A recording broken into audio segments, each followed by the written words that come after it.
Victoire pour la RDC. Rubio scelle la paix entre Congo et Rwanda. Chers amis, imaginez un instant. Après 30 ans de chaos, de conflits et de souffrances, un seul document pourrait-il changer le destin de millions de personnes? Aujourd'hui, à Washington, un événement historique se déroule sous nos yeux. La signature de la Déclaration des principes entre la République démocratique du Congo et le Rwanda, orchestrée par le secrétaire d'État américain Marco Rubio. Mais derrière les costumes impeccables et les poignées de main diplomatiques, une question brûle. Est-ce vraiment la fin de la guerre dans l'est du Congo, ou juste un autre chapitre d'une saga sans fin? Restez avec moi, car ce que vous allez découvrir pourrait redéfinir votre vision de la politique africaine et du rôle des grandes puissances.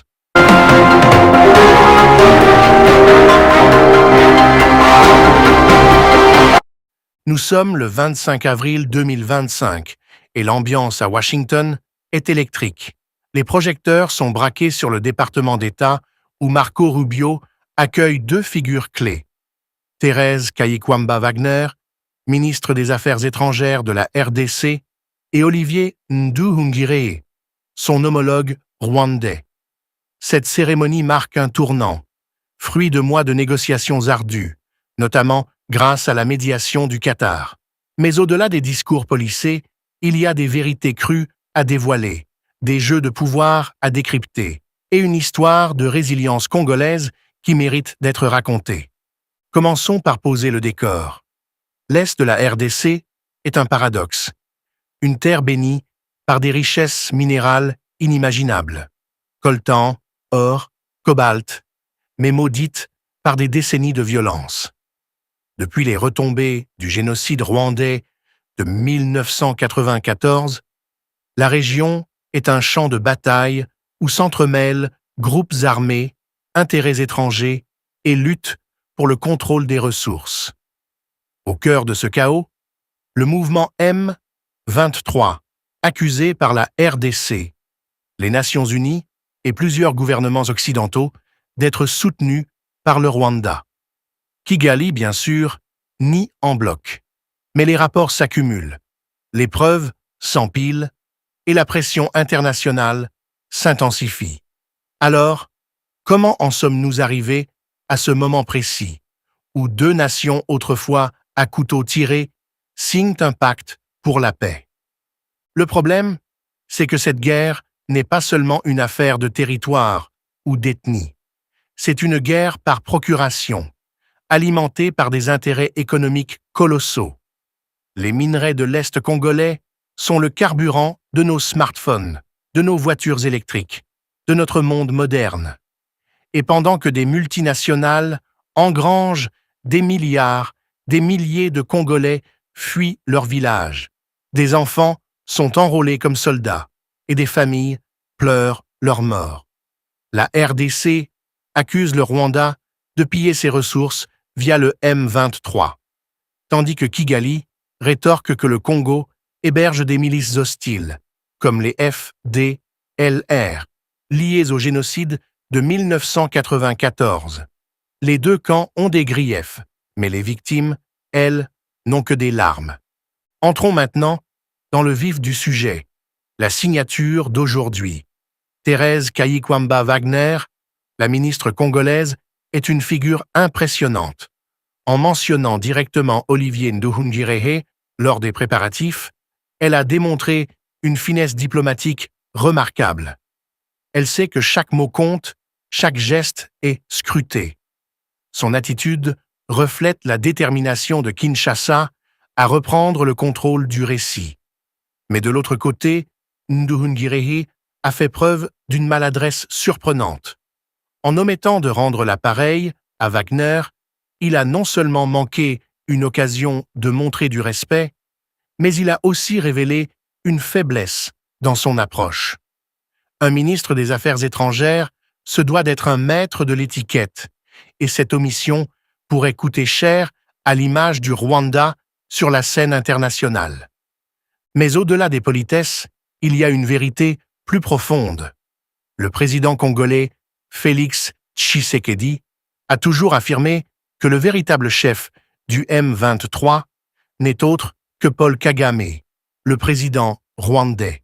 Et aujourd'hui, en signant cet accord, la RDC semble dire au monde « Nous négocions avec le vrai patron ». C'est une victoire symbolique pour Tshisekedi, qui a promis à son peuple de mettre fin à la guerre. Mais est-ce une victoire durable? Pour répondre, il faut plonger dans les coulisses de cet accord et comprendre les forces qui l'ont rendu possible. L'un des acteurs clés de ce drame est un homme dont le nom revient sans cesse. Eric Prince. Oui, le fondateur de Blackwater, une figure controversée mais influente. Selon des sources proches des négociations, Prince aurait joué un rôle déterminant en convainquant l'administration Trump de prendre la RDC au sérieux. Imaginez la scène. Prince, armé de dossiers, de rapports de l'ONU et de données sur les drones et les armes utilisées par le Rwanda, dépose tout sur le bureau de Donald Trump. « Monsieur le Président, aurait-il dit, la RDC est un trésor, mais si nous laissons le Rwanda continuer, ce sera une catastrophe. » En 2 jours, dit-on, il a retourné la situation.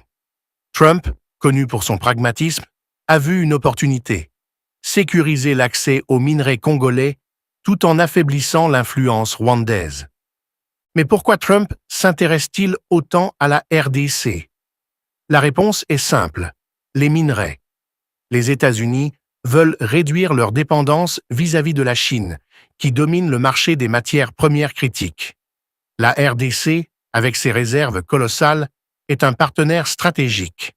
Et Trump, loin des subtilités diplomatiques de ses prédécesseurs, a opté pour une approche directe: forcer le Rwanda à se retirer et garantir la stabilité pour les investissements américains. C'est là qu'intervient Massad Boulos, le nouvel émissaire de Trump pour l'Afrique. En 2 mois, Boulos a accéléré les choses, rencontrant Tshisekedi à Kinshasa et plaidant pour un retrait total des forces rwandaises. Ses déclarations publiques, comme celle où il a exigé que le Rwanda cesse tout soutien au M23, ont mis Kigali dans une position inconfortable. Revenons à la cérémonie elle-même. La déclaration des principes n'est pas un simple bout de papier. Elle fixe un cadre pour la gouvernance régionale, la sécurité et le développement économique. Elle promet la fin des hostilités, le retrait des forces étrangères et une coopération pour exploiter le potentiel de la région. Mais soyons réalistes, les promesses diplomatiques sont fragiles. Le Rwanda, sous pression, a envoyé son ministre à Washington, mais Kagame n'est pas homme à céder facilement. Et du côté congolais, il y a des défis internes. L'infrastructure fait défaut, l'électricité est rare, les routes sont délabrées. Si les entreprises américaines s'installent à Goma ou à Lubumbashi, trouveront-elles la main-d'œuvre qualifiée sur place? Ou devront-elles se tourner vers le Rwanda ou la Zambie, ironiquement, pour combler les lacunes? C'est ici que le bat blesse. La RDC doit se préparer. Les Américains ne vont pas tout faire. Ils veulent voir un gouvernement congolais proactif, capable d'anticiper les besoins. Sinon, le risque est grand que les premiers emplois aillent aux voisins, que les bénéfices s'échappent et que la population locale reste sur la touche. Tshisekedi a une occasion en or, mais il doit water, il doit agir vite.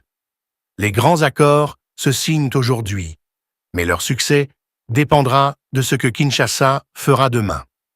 Maintenant, abordons un angle plus controversé. Certains disent que cet accord marque la fin de l'hégémonie rwandaise sur la RDC. D'autres vont plus loin, affirmant que c'est la fin des mensonges de Kagame, la soi-disant menace des FDLR, la prétendue marginalisation des Tutsis congolais, ou encore l'idée qu'une partie du Congo appartiendrait historiquement au Rwanda.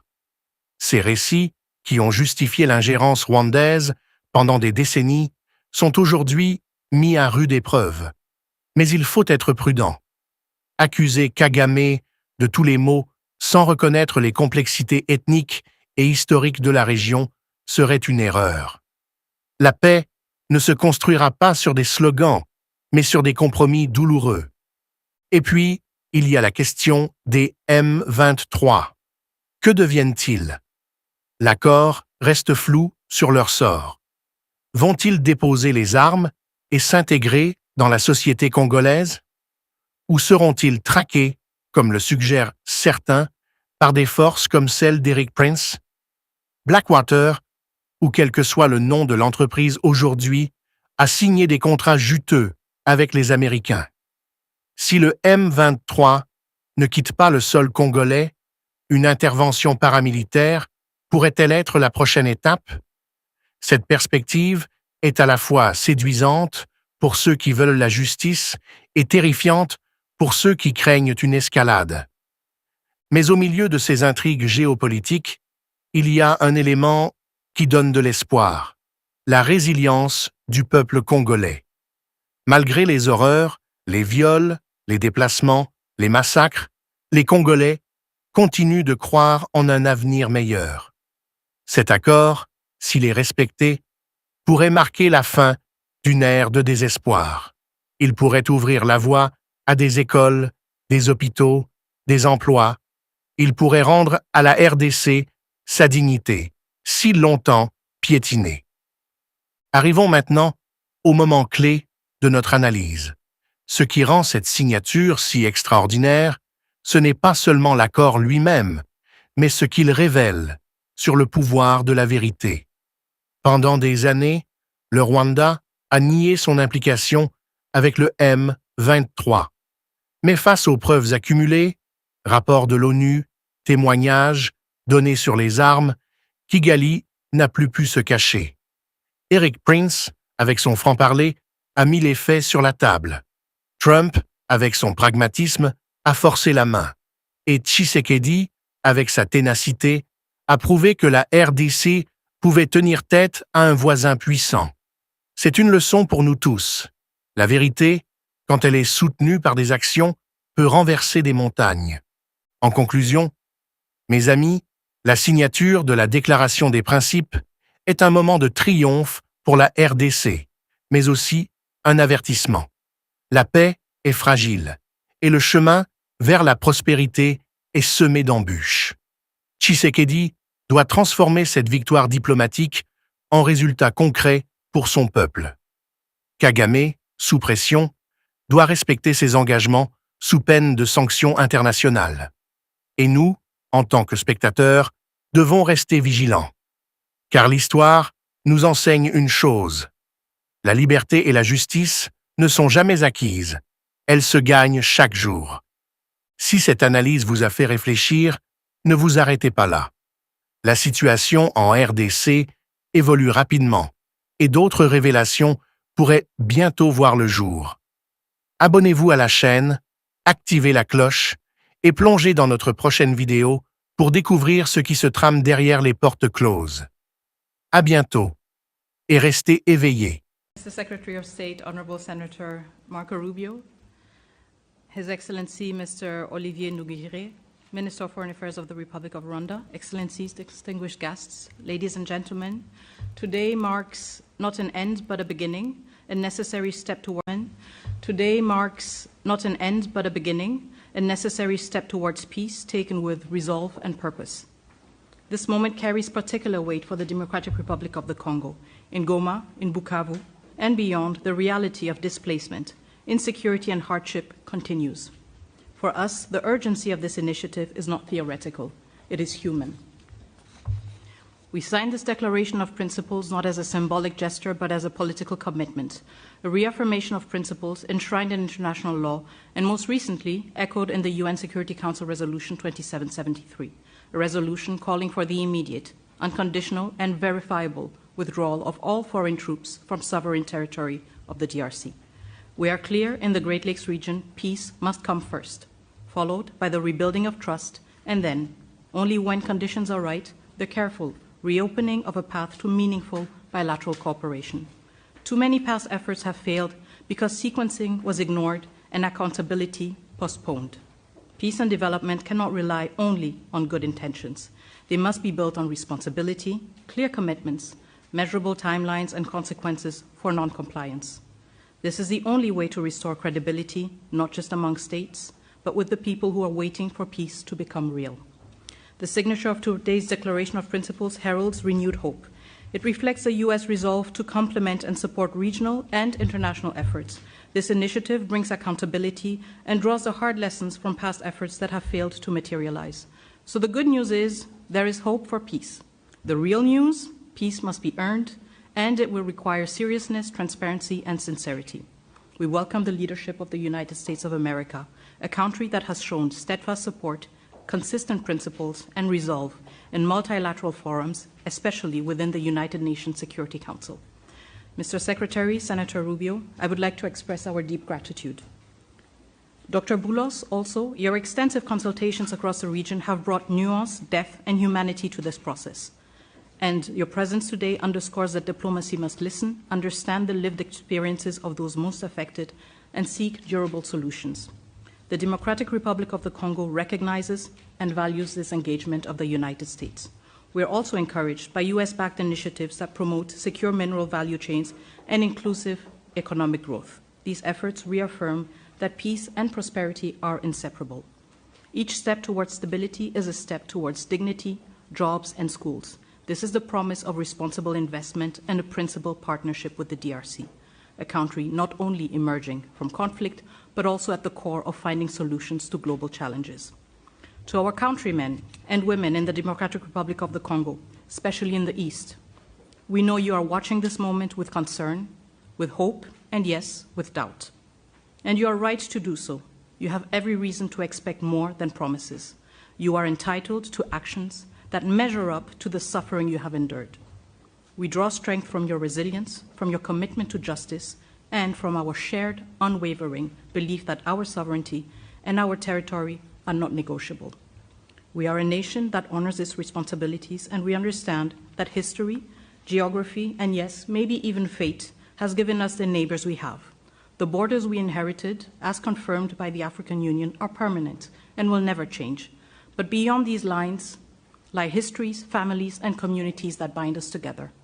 This shared heritage calls for maturity, restraint, and the wisdom to recognize that peace is not weakness, it is strength.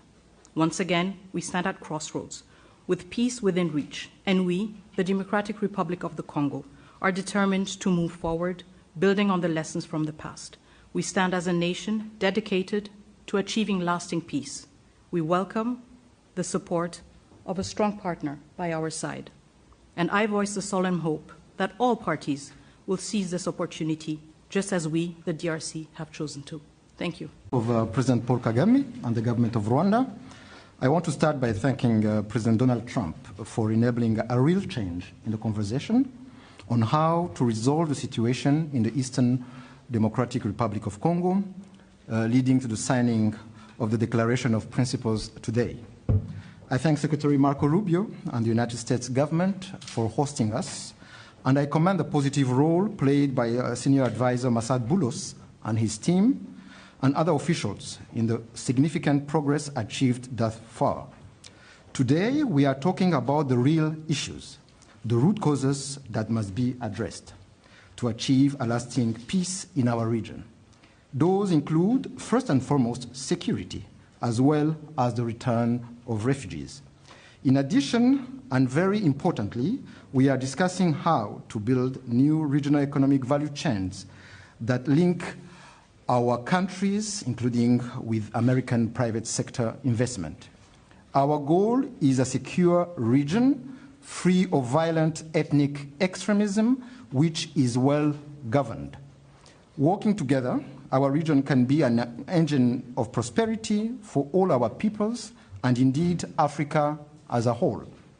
The Declaration of Principles opens the door to a definitive peace agreement, giving fresh impetus to ongoing efforts of the Africa-led process under the East African Community and Southern African Development Community, as well as the Doha track, facilitated by the State of Qatar, where we have seen important breakthroughs in recent days. Our common aim is to conclude a comprehensive peace agreement as soon as possible. But there are no shortcuts or quick fixes, and we have to do the hard work to get it done right, once and for all. Rwanda is committed, and we are ready to continue working together with all the partners in of this initiative.